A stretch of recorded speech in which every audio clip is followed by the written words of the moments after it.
السلام عليكم ورحمة الله، أهلا بيكم.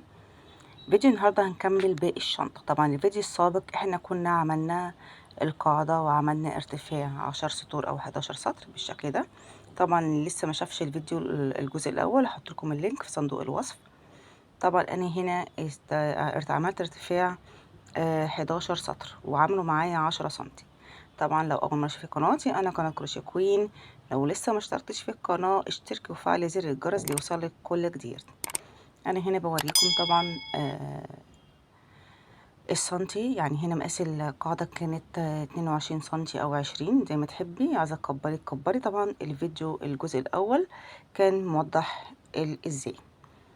انا هنا هبدا اكمل بقيه الشنطه، واحنا قلنا ان احنا هنغير الالوان.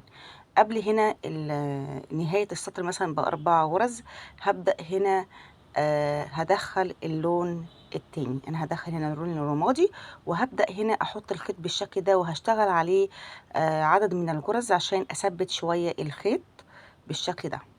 يعني أنا مثلا هشتغل 4 غرز أو 5 غرز قبل بداية السطر على الخيط الرمادي بالشكل ده. هسحب هنا بقى أشد الخيط بالشكل ده عشان أخفيه أهو.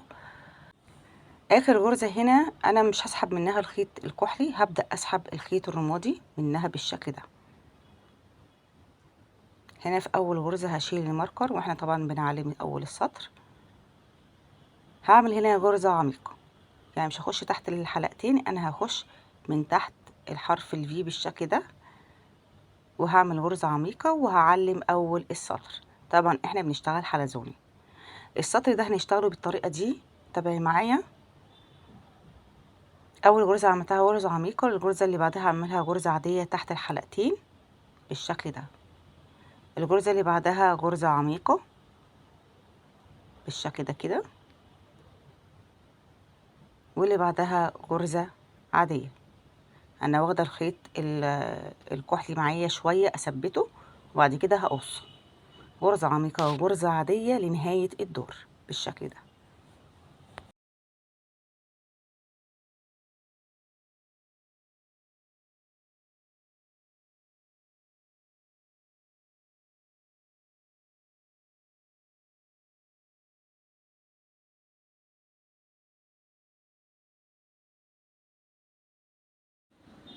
انا هنا خلصت طبعا السطر، عملته غرزة عميقة وغرزة عادية.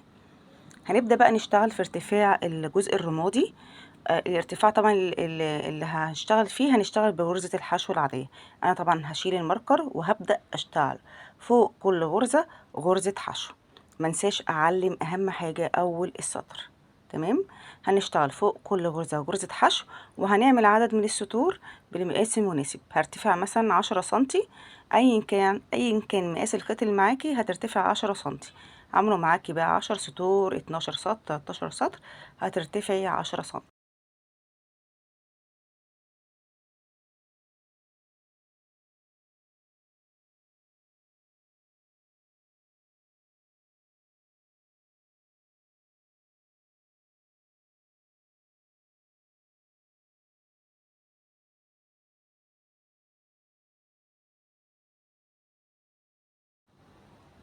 هخلص هنا ارتفاع 10 سنتي ونرجع نشوف هنعمل ايه كمان. تابعي معايا.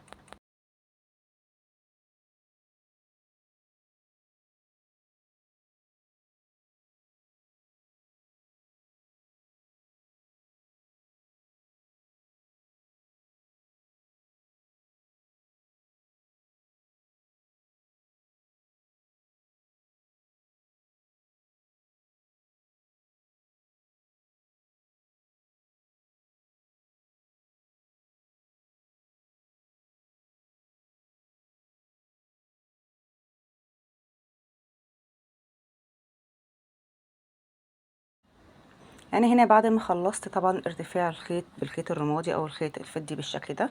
ادي الشنطه بصوا طالعه معايا مظبوطه جدا، مفيش اي عيوب فيها. وطبعا الطريقه اللي انا بنفذ فيها تغيير الخيط طريقه ممتازه جدا، ومش بتخلي اي شكل يبان ولا يظهر حتى من جوه الشنطه ومن داخل الشنطه، حتى واللي بقره اللي خلصت منك. انا هعمل بنفس الطريقه اللي غيرت فيها الخيط الرمادي بغير فيها الخيط الابيض. قبل ما اخلص السطر بكام غرزة ببدأ ادخل الخيط الابيض وامشي عليه شوية عدد من الغرز لحد ما اوصل لاول غرزة. هسحب هنا طبعا زي ما احنا ما اتفقنا الخيط ما يظهرش معايا بالشكل ده. وفي الغرزة الأخيرة ببدأ أسحب بقى الخيط الأبيض، مش بسحب الخيط الرمادي بالشكل ده من اللفتين اللي معايا على الإبرة.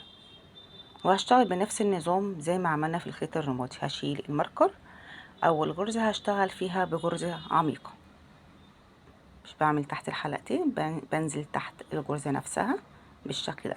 ومنساش ان اعلم اول السطر. تمام، تعلميها باي حاجة، خيط مخالف، بماركر دبوس. هشتغل في الغرزة اللي بعدها غرزة حشو عادية، وبعد كده غرزة حشو عميقة لنهاية السطر.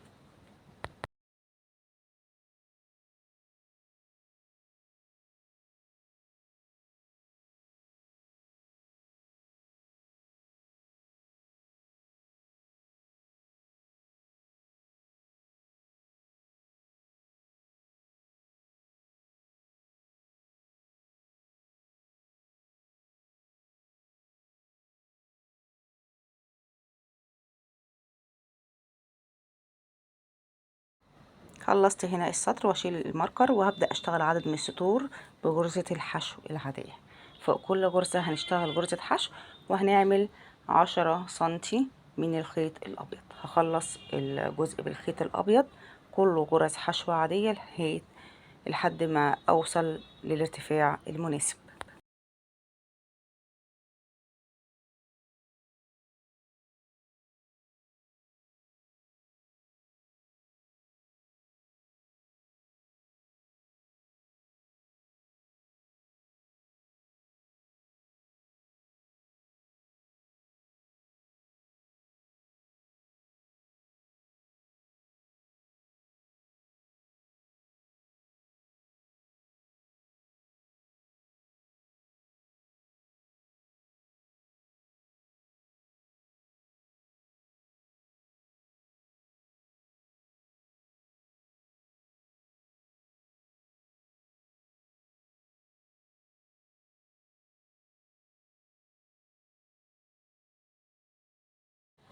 انا هنا بعد ما خلصت ارتفاع الخيط الابيض، عايزه ارتفع اكتر من كده في ايدك طبعا، انا هنتهي كده بالارتفاع ده.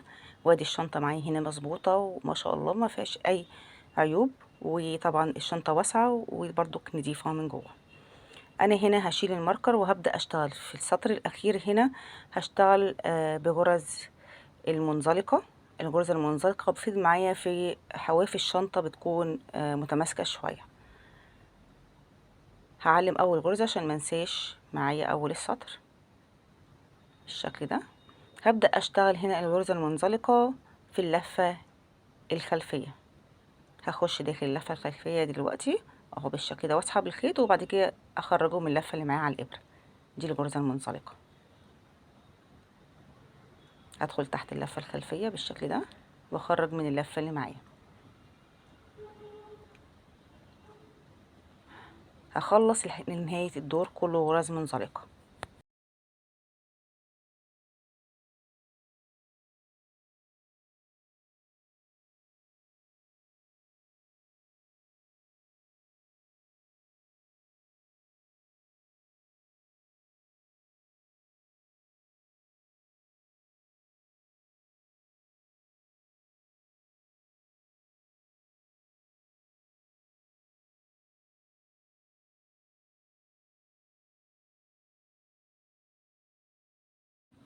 انا هنا خلصت غرز المنزلقه وهسيب اخر غرزه بالشكل ده مش هشتغلها، وهقول لكم هنعمل ايه.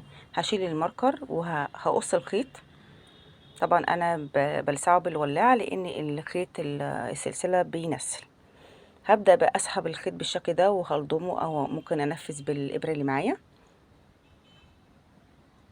هبدا ادخل من تحت اللفتين معايا في اول غرزه في السطر، وبعد كده هدخل في الغرزه اللي انا طالعه منها بالشكل ده عشان اظبط معايا السطر معايا.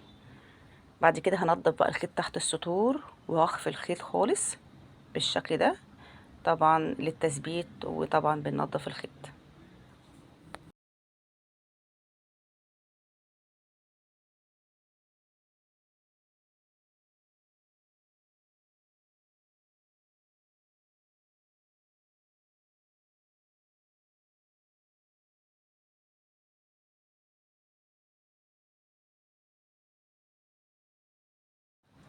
ليد الشنطة احنا ممكن تنفذي يد، اي يد عندك، يد جلد، يد بلاستيك، او يد انت تعمليها. طبعا انا هنا بوريكم لو هنعمل يد هنا هننفذها ازاي.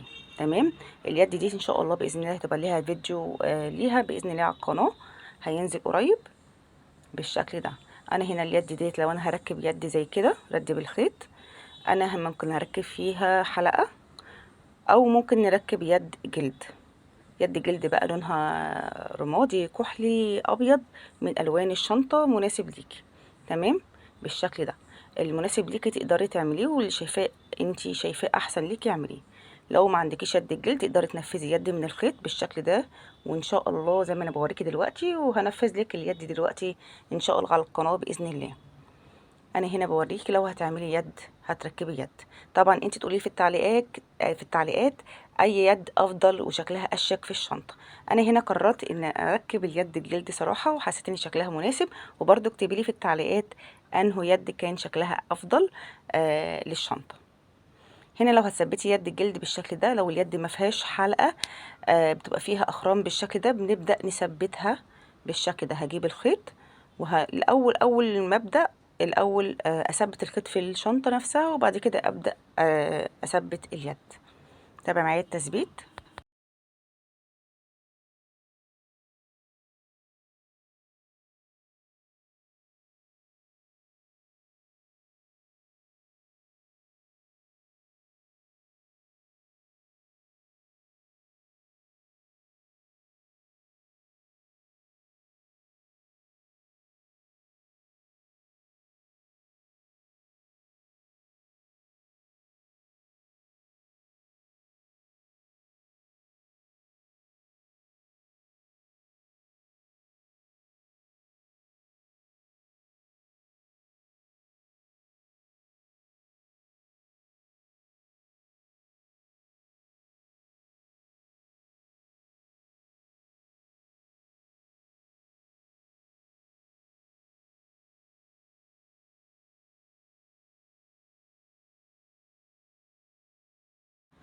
هنا بعد ما الشنطه ما خلصت وركبت اليد، ايه رايكم فيها؟